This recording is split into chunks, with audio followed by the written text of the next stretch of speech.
Hey, what's up guys? In this video we're going to talk about decision making in C++ programming.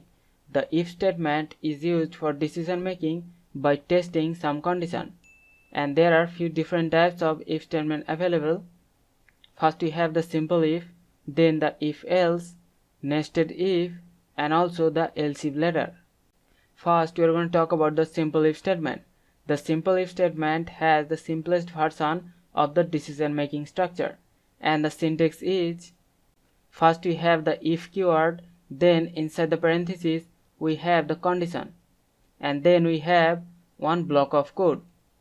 So whenever the condition becomes true, then the code we write inside the curly braces will be executed, and whenever the condition becomes false, then the code we write inside the curly braces will not be executed.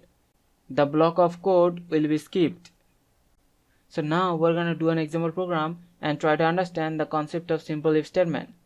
So first we have to include the header file iostream, and then we have to write using namespace std, and then we have the main method int main, and inside the main method I'm going to create one integer variable number and I'm going to assign it the value 5.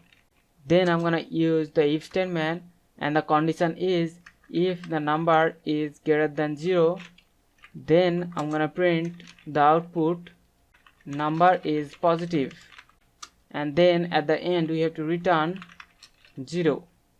So now I'm going to save the program, and to compile the program we have to write g++ and then the file name, which is simpleif.cpp.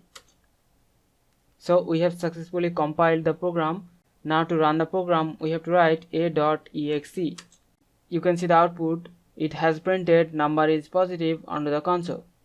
So because the value of number variable is 5, so the condition number greater than 0 is true. That's why the code we write inside the curly braces is executed, and it has printed the string number is positive onto the console.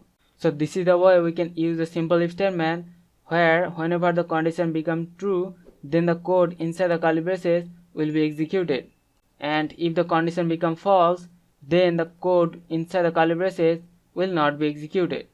So hope you understand about the concept of simple if statement in C++. We'll see you in the next one. Thank you.